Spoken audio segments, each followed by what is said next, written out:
ठीक है, सही है बच्चों, आवाज कम कर दूं इसकी। ठीक है madam, thank you. Hello hello hello hello. चलिए ठीक है, आज पढ़ेंगे वन शॉट फिजिक्स में। और बेटा इधर देखो प्लीज, वन शॉट फिजिक्स में कौन से चैप्टर का? फ्रिक्शन का। ठीक है बेटा, आज अब पढ़ेंगे फ्रिक्शन। और फ्रिक्शन में क्या क्या पढ़ते हैं, आइए इस बात को समझते हैं। फ्रिक्शन में एक टॉपिक आप पढ़ते हैं कि ये आखिर फ्रिक्शन फोर्स का क्या मतलब होता है। दूसरा टॉपिक आप पढ़ते हैं cause and factors affecting the friction force. एक पढ़ते हैं कितने टाइप का फ्रिक्शन होता है। एक self adjusting and nature of friction पढ़ते हैं। और fluid friction and air friction पढ़ते हैं। एंड फ्रिक्शन ए नेसेसरी एवल, इसके बारे में आप पढ़ते हैं। ठीक है, इतना ही आपके सिलेबस में होता है। मालूम है आपको फ्रिक्शन के बारे में? फ्रिक्शन हमारे लिए बच्चों, हम चलते हैं रोड पे, अगर फ्रिक्शन फोर्स ना होता तो शायद हम चल ना पाते। फ्रिक्शन फोर्स ना होता तो हम लिख भी ना पाते। समझ रहे बात को? तो why does a moving ball slow down? हम किसी भी बॉल को अगर मूव करा दें फ्लोर पे तो कुछ दूर जाने के बाद वो रुक जाती है। ऐसा क्यों होता है? फ्रिक्शन के कारण। क्यों होता है?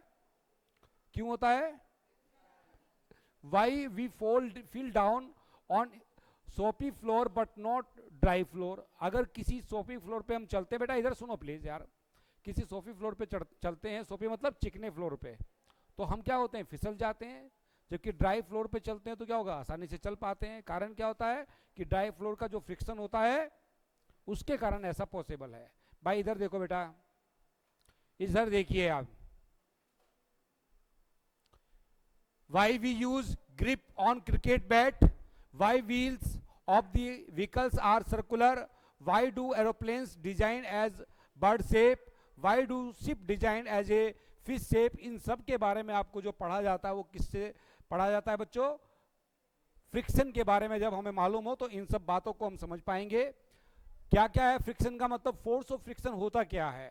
अगर हम किसी ब्लॉक के ऊपर फोर्स लगाते हैं इधर से, तो हम इसको अपनी तरफ को खींचेंगे, तो जहां पर ये अर्थ से टच करेगा यहां पर इस पे अपोजिट डायरेक्शन में एक फोर्स काम करता है। इसी फोर्स को क्या बोलते हैं आप? इसी फोर्स को आप, इधर को जो फोर्स लगता है इसी को आप बोलते हैं फ्रिक्शन फोर्स। तो अगर हम इस बॉल को, जैसे ब्लॉक को इधर को पुश करते हैं, तो पुश करने से इसकी इस डायरेक्शन में मोशन आएगी इधर को, तो यहां पर जो फ्रिक्शन फोर्स लगेगा, जहां पर ये बॉडी टच करती है यहां पर फ्रिक्शन फोर्स लगता है चलने के अपोजिट डायरेक्शन में। तो ये क्यों लगता है, कितना लगता है, इसके बारे में इस चैप्टर में सीखा जाता है। क्यों लगता है, उसका कारण होता है सरफेस की रफनेस। सरफेस कैसी होती है? रफ होती है। तो जैसे एक सरफेस रफ है, रफ सरफेस ऐसी, ऊपर वाला जो ब्लॉक होता है इसकी भी अगर आप इसको माइक्रो लेवल पे देखेंगे सरफेस की, तो इसकी भी ऐसी होती है। तो ऐसी सरफेस जब एक दूसरे के ऊपर चलती है तो चलने में क्या होगा, यहां पर एक तरह से ऑब्स्टिकल आता है। उस ऑब्स्टिकल की आप क्या बोलते हैं? फ्रिक्शन कहा जाता है।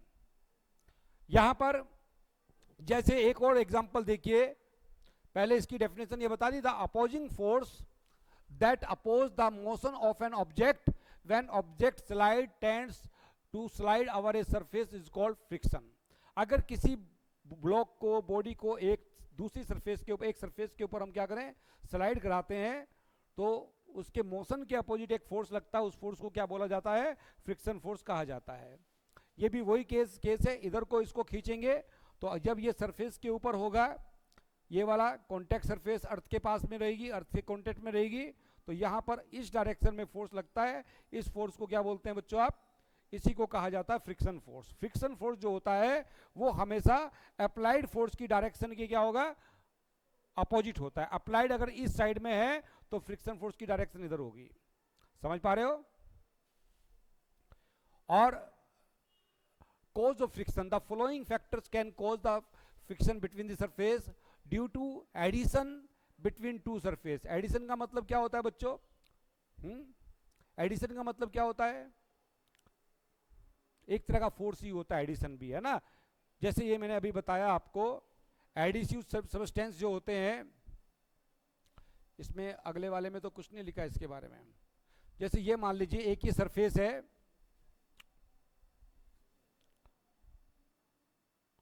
इसका इस तरह का ये,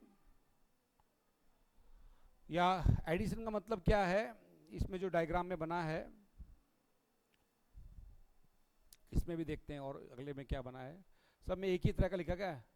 ये इंटरलॉकिंग, तो ये एडिशन का मतलब होता है कि दो सरफेस के बीच में एक तरह का, ये दो अलग अलग सरफेस हैं, एक ये अर्थ की सरफेस मान लो, एक ये ऊपर के आप ब्लॉक है जिसको आप मूव कराएंगे, तो दोनों के बीच में एक तरह का अट्रैक्शन का एक फोर्स काम करता है, उसको बोलते हैं एडिशन। क्या बोलते हैं? एडिशन। एडिशन मतलब डिफरेंट सबस्टेंस के बीच में एक अट्रैक्शन का जो फोर्स होता है उसको एडिशन कहा जाता है। ये भी एक कारण है किसका? फ्रिक्शन फोर्स का एक कारण होता है। दूसरा कारण क्या होता है फ्रिक्शन फोर्स का? Interlocking of two surface. Interlocking का मतलब यही मैंने अभी बताया है कि नीचे वाली सरफेस भी कैसी है बच्चा? नीचे वाली सरफेस, नीचे वाली जो सरफेस है ये भी इस तरह से खुरदरी टाइप है, ऊपर वाली भी इस तरह की है, तो ये दोनों सरफेस एक दूसरे के ऊपर चलती हैं, तो इनके बीच में क्या लगता है बच्चों?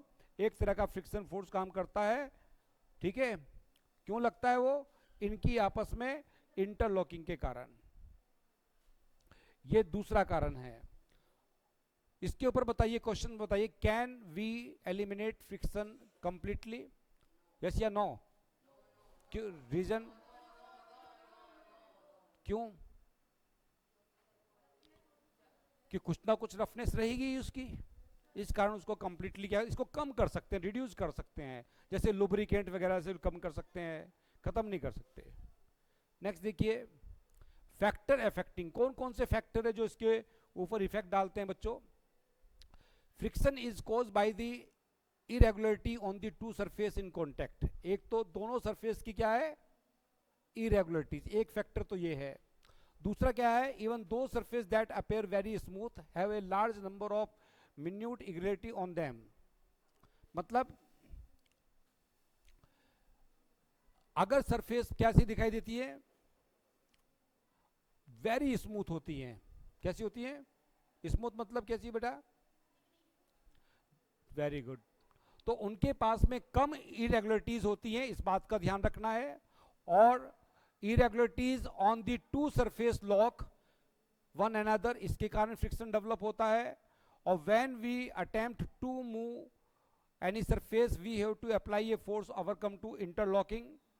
दूसरा, on rough surface there are a large number of irregularities so that force of friction greater या rough greater if surface is rough. समझिए इसका मतलब क्या है? अगर सरफेस रफ होती है, रफ मतलब क्या होता है? जहां पर इरेगुलरिटीज बहुत ज्यादा होंगी, जहां पर इरेगुलरिटीज क्या होंगी? बहुत ज्यादा होंगी, वहां पर फ्रिक्शन फोर्स ज्यादा लगता है। और यदि सरफेस क्या होगी? स्मूथ होती है। स्मूथ समझते हैं? ये चैप्टर आपने एक बार पढ़ रखा ना, पहले एक बार तो पढ़ा है। अगर सरफेस स्मूथ होती है तो वहां पर इरेगुलरिटीज कम होती है, जिसके कारण वहां पर फ्रिक्शन फोर्स भी क्या होता है? कम लगता है। तो ज्यादा फ्रिक्शन फोर्स कहां लगता है? रफ सरफेस पे या स्मूथ सरफेस पे? रफ सरफेस पे। स्मूथ पे कम फ्रिक्शन लगता है। और क्या है इसमें? Friction is self adjusting force. इसका मतलब क्या होता है? देखिए बच्चों, मान लो यहां पर जो है, यहां पर एक ये ब्लॉक मैंने बनाया, देखिए एक ये ब्लॉक है, इसको आपने इस सरफेस के ऊपर रख दिया।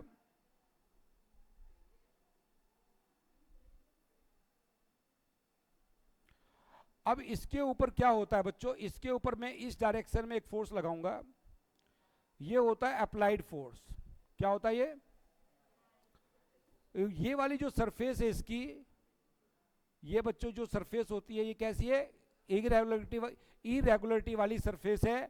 ऐसी सरफेस को बोला जाता है रफ सरफेस। भाई बात मत करो बेटा, ध्यान दे लीजिए इधर, इसको बोलते हैं रफ सरफेस। अब इसके ऊपर जब फोर्स लगाएंगे, फोर्स लगाने के बाद अगर ये ब्लॉक किस पे है, रेस्ट पे है, किस पे है, तो यहां पर एक फ्रिक्शन फोर्स काम करता है बच्चों अपोजिट डायरेक्शन में।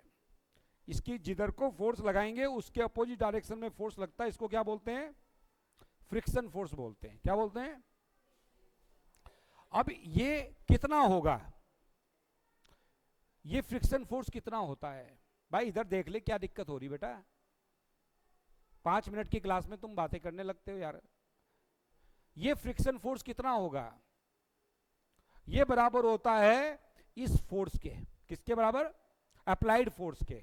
कब तक बराबर होगा? जब तक ये किस पे रहेगा, रेस्ट पे रहेगा। फ्रिक्शन फोर्स बराबर किसके होता है? अप्लाइड फोर्स के। मान लीजिए मैंने यहां पर 1 न्यूटन का फोर्स लगाया, ये क्या है, इस पे 1 न्यूटन का 1 न्यूटन का फोर्स लगाया, ये ब्लॉक रेस्ट पे है, तो फ्रिक्शन फोर्स को भी कितना बोलेंगे? 1 न्यूटन ही बोलेंगे। मैंने 2 न्यूटन का अप्लाइड फोर्स किया, ब्लॉक तब भी रेस्ट पे है, तो फ्रिक्शन फोर्स कितना होगा? हाथ नीचे करो। मैंने 3 न्यूटन का फोर्स लगाया, ये ब्लॉक रेस्ट पे है, तो ये फोर्स कितना होगा?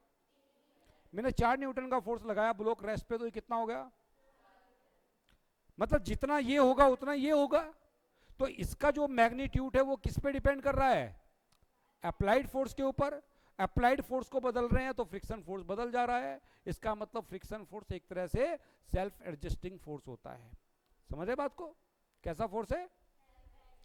तो फ्रिक्शन फोर्स मतलब the maximum value of the force of friction that come into the play before body just begin to slide over the surface another body is called the, ये तो लिमिटिंग फ्रिक्शन की definition लिख दी पहले। ये वाला जो friction force लग रहा है बेटा, इसको बोला जाता है स्टैटिक फ्रिक्शन, एफएस। ये हमेशा किसके बराबर होता है? अप्लाइड फोर्स के बराबर होता है। किसके बराबर होता है? अब अप्लाइड फोर्स को बढ़ाते जाएंगे तो फ्रिक्शन फोर्स भी क्या होगा? बढ़ता जाएगा। लेकिन एक लिमिट तक, एक लिमिट से जब ज्यादा अप्लाइड फोर्स होगा तो ब्लॉक क्या करेगा? चलने लगेगा। तो जो मैक्सिमम फ्रिक्शन फोर्स लग सकता है उस फ्रिक्शन फोर्स को बोला जाता है लिमिटिंग फ्रिक्शन। क्या बोलते हैं? क्या बोलते हैं? लिमिटिंग फ्रिक्शन का मतलब होता है मैक्सिमम फ्रिक्शन फोर्स। क्या होता है? इसको कैसे निकालते हैं? इसको निकालते हैं सरफेस की रफनेस कितनी है ये पता हो, और एक होता है ये आर। आर का मतलब होता है रिएक्शन फोर्स कितना है। समझे बात को? रिएक्शन फोर्स का कैसे पता लगता है भाई? नीचे को क्या लगता है इस पे? mg। क्या लगता है? और अपोजिट डायरेक्शन में क्या लगता है इसके? इसके अपोजिट डायरेक्शन में जो फोर्स लगता है उसको बोलते हैं आप रिएक्शन फोर्स। क्या बोलते हैं? mg के अपोजिट क्या लगता है? Reaction force. बात समझ में आ रही है? तो यहां पर r की जगह अगर mg को लिखना चाहें तो लिमिटिंग फ्रिक्शन का फोर्स क्या बन जाएगा? फॉर्मूला क्या बन जाएगा? म्यू mg बन जाएगा। तो जो मैक्सिमम फ्रिक्शन फोर्स हो सकता है उसको कहा जाता है limiting friction force. Self adjusting force का मतलब क्या होता है कि फ्रिक्शन फोर्स जब तक ब्लॉक रेस्ट पे होगा, when the block at rest then the force act on the friction force act on the block. ठीक है, this force is called static friction and it equal to the applied force. When the magnitude of applied force change, then the friction force value, magnitude of the friction force will also change. So it is called self-adjusting force. ये बात समझ में आई जो मैंने बोला? अगर applied force को बदलेंगे, जब तक ब्लॉक रेस्ट पे रहेगा, फ्रिक्शन फोर्स की वैल्यू भी क्या होगी? बदल जाएगी। Applied force, friction force applied force के बराबर ही होगा उस कंडीशन में। कब होगा? जब ब्लॉक किस में होगा? रेस्ट में होगा। और जो मैक्सिमम फ्रिक्शन फोर्स लग सकता है उसको क्या कहा जाता है? लिमिटिंग फ्रिक्शन कहा जाता है। ये क्या है यहाँ पर? हाउ टू इंक्रीज फ्रिक्शन को इंक्रीज कैसे करते हैं बच्चों? हमारे शूज के नीचे का आपने देखा होगा, या अपने कार के टायर या बस के टायर देखे होंगे, इस तरह से बनाए जाते हैं, इरेगुलरिटीज के साथ में बनाए जाते हैं। देख रहे हैं आप? ये बिल्कुल स्मूथ क्यों नहीं बना दिया हमने? स्मूथ बनाएंगे तो क्या होगा? इसकी जो इरेगुलरिटीज होंगी वो बहुत कम होंगी। इस तरह का बनाएंगे तो इरेगुलरिटीज ज्यादा होंगी, जिसके कारण फ्रिक्शन फोर्स क्या होगा? ज्यादा होगा। फ्रिक्शन फोर्स ज्यादा होगा तो हमें चलने में क्या होगी? सुविधा रहेगी। सरफेस जितनी स्मूथ होती है उतना चलने में हमें क्या होता है, दिक्कत होती है, फिसल सकते हैं हम स्मूथ सरफेस पे। लेकिन रफ सरफेस होगी तो हमारे जो ज़मीन के साथ में, अर्थ के साथ में जो हमारा कांटेक्ट होगा वो अच्छा होगा, जिसके कारण चलने में हमें क्या होगी, आसानी होती है। Method to reduce friction force को रिड्यूस किया कैसे किया जाता है। फ्रिक्शन फोर्स को हमें जरूरी भी है, हमारे लिए चलने के लिए जरूरी है, लेकिन मशीनरी के लिए, गाड़ी के घुमाने के लिए वहाँ पर फ्रिक्शन फोर्स लगता है, तो वो क्या होता है बच्चों, वो उसको हमें कम करना पड़ता है।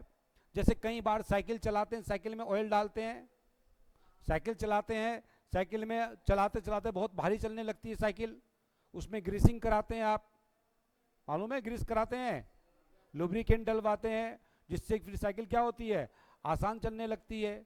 तो इसको रिड्यूस करने के तरीके क्या क्या होते हैं बच्चों, by using the fine powder on the surface like and carrom board, एक तो ये है।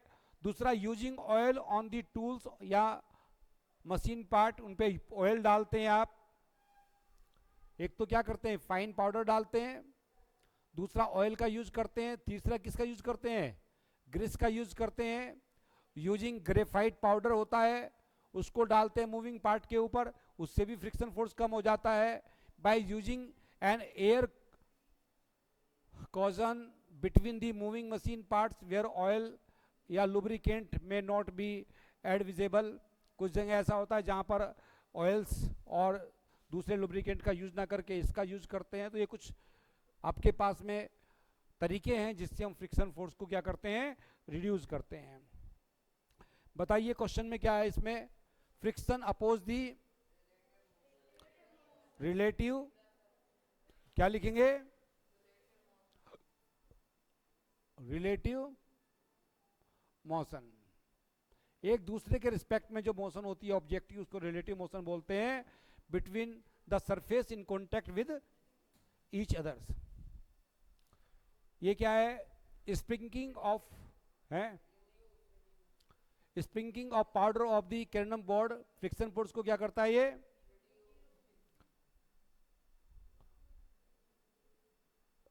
रिड्यूस करता है। टाइप ऑफ फ्रिक्शन कितना होता है, एक होता है। कितने टाइप का होता है बच्चों, ये कितने टाइप का फ्रिक्शन होता है, कितने टाइप का होता है, कौन कौन से टाइप होते हैं, वेरी गुड। स्टैटिक में क्या होता है, जैसे आपने एक ब्लॉक पे फोर्स लगाया, ब्लॉक मोशन में नहीं है, तो इस पे जो फ्रिक्शन फोर्स लगता है, ढंग से बैठिए,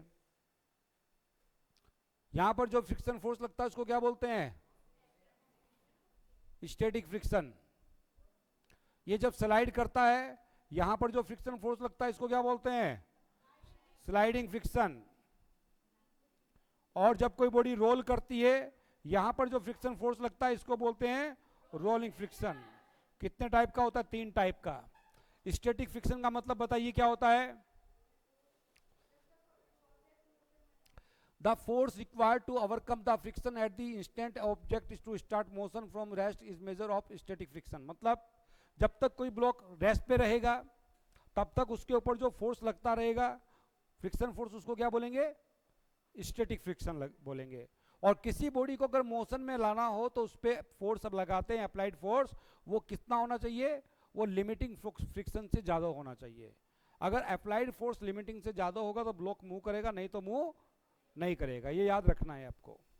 जैसे इसको अगर सरकाना हो आपको आगे को, तो क्या करना पड़ेगा, तो जो भी यहाँ पर एक मैक्सिमम फ्रिक्शन फोर्स काम करता है एफएल, तो ये अप्लाइड फोर्स जो होगा, ये एफएल लिखा है, अप्लाइड फोर्स अगर एफएल से ज्यादा होगा, एफएल मतलब लिमिटिंग फ्रिक्शन से, तभी ये ब्लॉक क्या करेगा, आगे को मूव करेगा, नहीं तो मूव नहीं करेगा। ठीक है बेटा। इसमें देखिए क्या है, काइनेटिक फ्रिक्शन क्या होता है, कोई ब्लॉक चल रहा है, चलते समय जो फ्रिक्शन फोर्स काम करता है उसको क्या बोलते हैं, काइनेटिक फ्रिक्शन बोलते हैं। मतलब kinetic friction is the force that oppose the sliding motion between the two surface that are already moving past each other. मतलब एक दूसरे के ऊपर कोई बॉडी स्लाइड कर रही है और जब दूसरी बॉडी मोशन में होती है उस समय जो फ्रिक्शन फोर्स काम कर रहा होता है उसको क्या बोलते हैं, काइनेटिक फ्रिक्शन होता है। स्लाइडिंग का ये एग्जांपल बताया था ना मैंने यहाँ पर, इस केस में जो ये फ्रिक्शन फोर्स लगेगा एफ स्लाइडिंग, इसको एक तरह से आप काइनेटिक फ्रिक्शन भी बोल सकते हैं। ये हो गया। स्लाइडिंग फ्रिक्शन में क्या है,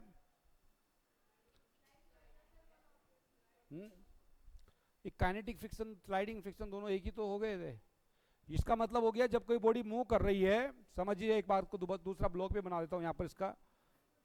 मान लीजिए ब्लॉक जो है ये मोशन में है बच्चों, अगर ये मूविंग है तब यहां पर जो फ्रिक्शन फोर्स काम करेगा उसको क्या बोलेंगे, क्या बोलेंगे, काइनेटिक फ्रिक्शन बोलेंगे। स्लाइडिंग में देखिए, sliding friction take place when two surface are rubbed या स्लाइड अगेंस्ट ईच अदर। ये कई बार बता दिया। इधर को फोर्स लगेगा तो स्लाइडिंग कहां लगेगा, जहां बॉडी टच करती है यहां पर लगता है, ऊपर नहीं लगेगा। जहां सरफेस टच होगी ना वहां पर लगता है अपोजिट डायरेक्शन में मोशन के। जहां सरफेस टच करती है वहां पर लगता है अपोजिट डायरेक्शन में। ये बच्चा नीचे को आता है तो यहां पर इस पे फ्रिक्शन फोर्स किधर को लगता है, ऊपर को। समझ रहे बात को, आपस में हाथों को भी रब करते हैं उसमें भी क्या लगता है, फ्रिक्शन लगता है। हम इधर को फोर्स लगाएं तो फ्रिक्शन अपोजिट लगेगा। ऐसे ही बच्चे आइस पे इधर को आ रहे हैं तो फ्रिक्शन फोर्स किधर को लगेगा, इसके अपोजिट डायरेक्शन में लगेगा। इस फ्रिक्शन को बोलते हैं आप स्लाइडिंग फ्रिक्शन। रोलिंग फ्रिक्शन में क्या होगा बच्चों, जैसे कार जब आगे बढ़ती है तो ये सरफेस यहां पर फ्रिक्शन फोर्स लगता है, ये पीछे को जाएगा तो फ्रिक्शन फोर्स किधर को लगेगा, इसमें, इस डायरेक्शन में। ये जब मोशन करेगा ना, यहां पर टायर इधर को मोशन करेगा, फ्रिक्शन फोर्स आगे को लगता है। ऐसे इनके बीच में जब ये रोल करते हैं जब कोई, भाई सुन लो यार, तुम तो सबके सब बात करने लग गए यार। जब ये वन शॉट है, फटाफट रिवीजन करा रहे हैं इसका, सीधा होके बैठ। रोलिंग फ्रिक्शन कब लगता है बच्चों बताओ, रोलिंग कब लगता है, जब एक बॉडी क्या करती है, सर्कुलर मोशन टाइप करती है, एक बॉडी के अबाउट रोटेट करती है। जैसे साइकिल का टायर वो क्या करता है, रोटेट करता है।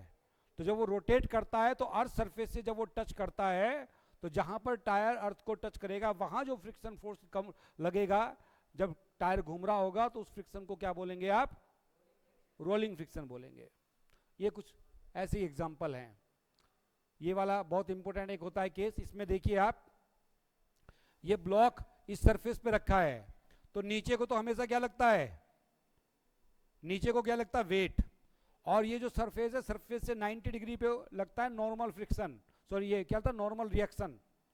और ये मोशन टेंडेंसी इसकी नीचे को है तो यहां फ्रिक्शन फोर्स जो लगता है वो लगता है इस डायरेक्शन में। इसको क्या बोलते हैं, फ्रिक्शन। फ्रिक्शन हमेशा वहां पर बनाते हैं जहां सरफेस क्या होती है, टच करती है। समझ पा रहे हो, बताइए answer. Sliding friction is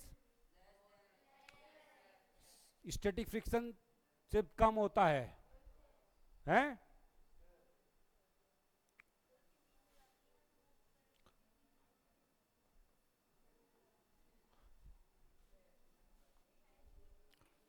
illustrate static kinetic friction and rolling friction between with an example of each. बताइए स्टैटिक फ्रिक्शन का एग्जांपल।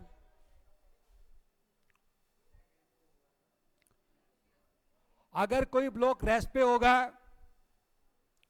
ये ब्लॉक, इसका एग्जांपल क्या बताएंगे, ब्लॉक क्या है यहां पर, रेस्ट पे है, इस पे फोर्स अप्लाइड किया, यहां जो फ्रिक्शन फोर्स लगता है इसको बोला जाता है स्टैटिक फ्रिक्शन।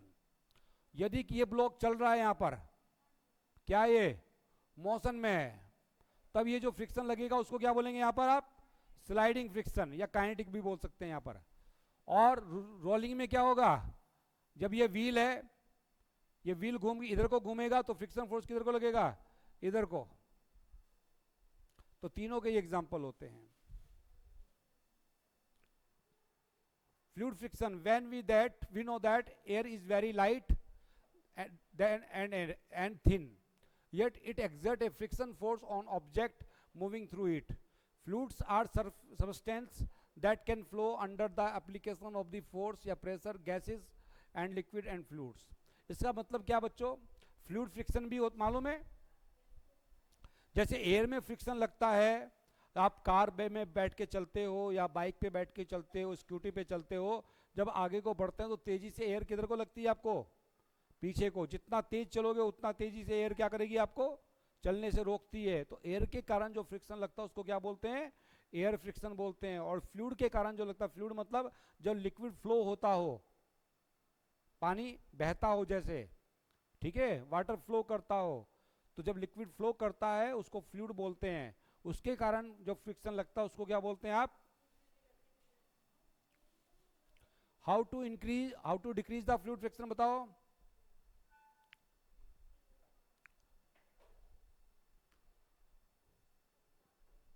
फ्लूइड फ्रिक्शन के बारे में क्या लिखा है इसमें, we know that air is very light and thin, it exert a friction force on an object moving through it. Fluids are substance, fluids कौन से सबस्टेंस होते हैं बच्चों, that can flow under the application of force या pressure, gas and liquid and fluids. तो how to decrease the fluid friction, सुनो बेटा, fluid की जितनी ज़्यादा डेंसिटी होगी, डेंसिटी मतलब क्या होता है बच्चों, जितना ज़्यादा वो डेंस होगा, जितना गाढ़ा होगा, उतनी ज़्यादा उसके फ्रिक्शन होता है। और जितना वो लाइट होगा, जितनी डेंसिटी कम होगी, जितना पतला होगा, उतना उसका फ्रिक्शन फोर्स भी क्या होता है। कुछ बेसिक बातें हैं बिल्कुल ये क्या है, look carefully at the shape of an airplane, do you find any similarity in it the shape and that of bird, बताओ कुछ सिमिलरिटी दिखाई दे रही है। ऐसा क्यों है बच्चों, एयर फ्रिक्शन को कम करने के लिए, जैसे चलते हैं हवाई जहाज जब चलते हैं ना बच्चों, तो ऐसे एयर निकलती है, यहां पर देखिए, तो नीचे वाली एयर जो होती है, ऊपर वाली एयर, नीचे वाली की एयर जो चलती है नीचे, ये जैसे ये आगे अगर बढ़ेगा तो एयर इधर इधर एयर क्या होगी, स्लो होगी, इधर इसकी स्पीड क्या होगी, स्लो होगी, ऊपर स्पीड क्या होगी, हाई होगी। तो नीचे जहां स्पीड स्लो होती है वहां एनर्जी भी कम होती है, तो वहां प्रेशर हाई होता है, ऊपर क्या होता है, लो प्रेशर होता है, जिसके कारण ये क्या होता है, हवा में अपने आप का बैलेंस बना लेता है। एयर क्या करती है, नीचे से ऊपर को इसके ऊपर एक फोर्स लगाती है,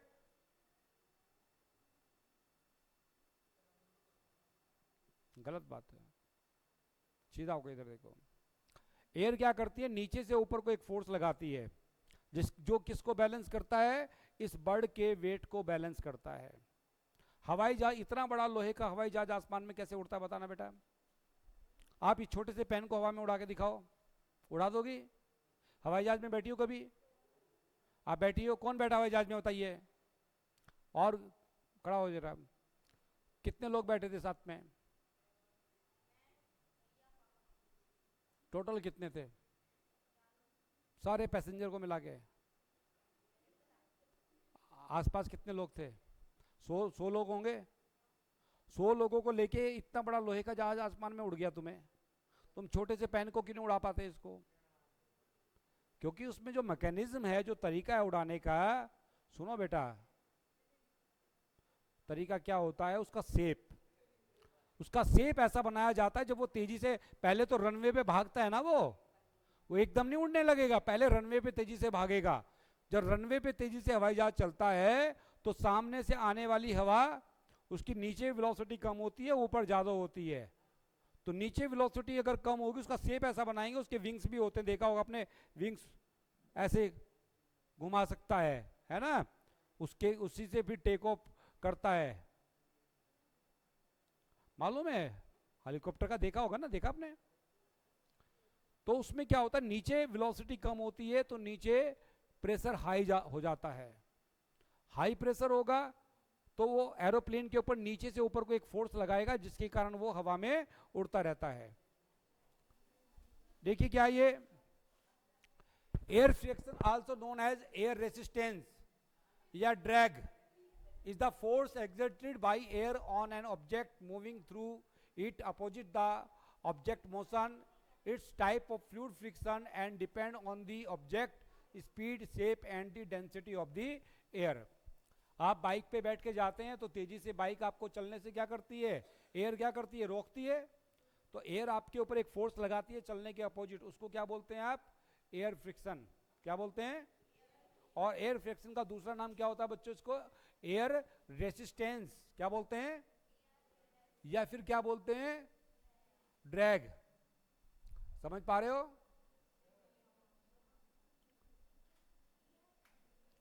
एडवांटेज ऑफ फ्रिक्शन क्या है बच्चों? फ्रिक्शन के कारण ही हम चल पाते हैं. हम जब चलते हैं तो चलते समय एयर अर्थ पे क्या करते हैं, पीछे की तरफ को फोर्स लगाते हैं और किधर को बढ़ जाते हैं हम, आगे को. चलने में हेल्प करता है, लिखने में हेल्प करता है. मान लीजिए ये सरफेस बिल्कुल स्मूथ होती तो मैं जैसे ही यहाँ पेन रखता तुरंत फिसल जाता, मैं राइटिंग ही नहीं कर पाता. लिखने में भी फ्रिक्शन फोर्स क्या करता है, क्या करता है, हेल्प करता है. ठीक है, चलने में हेल्प करता है, लिखने में हेल्प करता है. लेकिन ये फ्रिक्शन फोर्स एविल भी होता है, बुराई भी है. बुराई इसलिए क्योंकि मोशन का क्या करता है, ये अपोज करता है. तो इसलिए कहा जाता है friction force is a necessary evil, यानी कि बुराई है लेकिन जरूरी भी है. ना हो तो भी दिक्कत, हो तो भी दिक्कत. तो इसको बोला जाता है it is a necessary evil, evil. Disadvantage में क्या क्या होता है बताओ, हैं? एक तो किसी भी स्टोन को कट करना हो उसमें बहुत दिक्कत होती है. सही है बात? और टायर वगैरह घस जाते हैं, इसके घिस जाते हैं, जिससे गाड़ी क्या होती है, फिसल जाती है. एयर चलती है, एरोप्लेन चलता है बहुत तेजी से, इसकी आवाज आती है. कई सारे डिसएडवांटेज भी हैं. Friction is a necessary evil. बताओ क्यों है? हैं? यूजफुल क्या है इसका, है वॉक में और राइटिंग में etc. और नॉन यूजफुल क्या है, डिसएडवांटेज क्या है?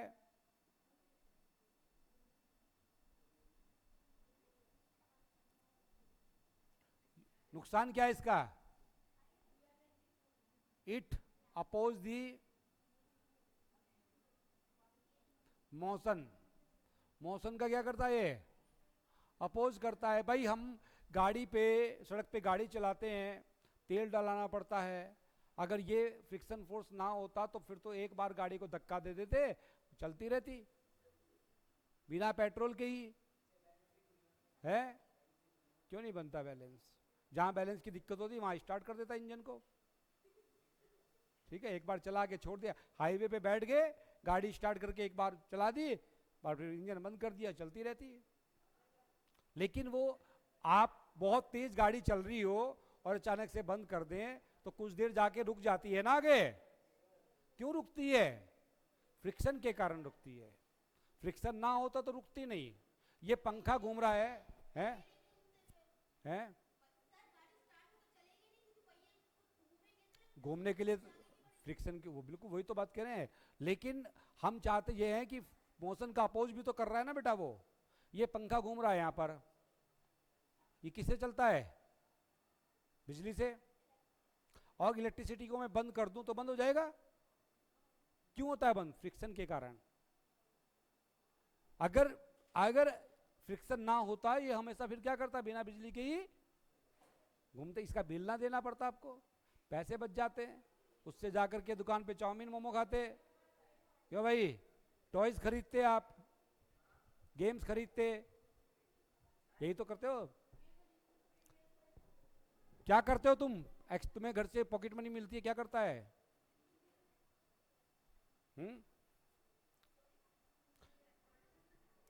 चलिए आगे देखिए.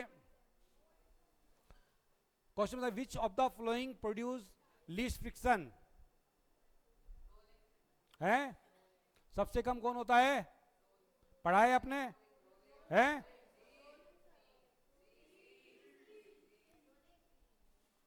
इसका बताइए. नॉट ए स्मूथ सरफेस है. 4 children were asked to arrange force due to rolling, static and sliding in decrease order. Their arrangement are given below. Choose the correct. सबसे बताओ डिक्रीजिंग ऑर्डर में सबसे कम कौन होता है? सबसे कम वाले को बाद में लिखना. डिक्रीजिंग ऑर्डर सबसे ज्यादा स्टैटिक, फिर स्लाइडिंग और फिर if we apply oil on door hinges the friction क्या होगा? रिड्यूस हो जाता है. क्या हो जाएगा? समरी. ये क्या है? स्कोर बूस्टर होमवर्क है ये. ठीक है, कॉलम मैच करना है. थैंक यू हो जाएगा. कॉलम में बताइए क्या होगा? हैं कर पाओगे तुम? बुक में है ये, कर रखा है ये वाले टॉपिक. ये वाला does friction point depend on the nature of object. बोलो, कर पाओगे? सब कर लोगे? ठीक है.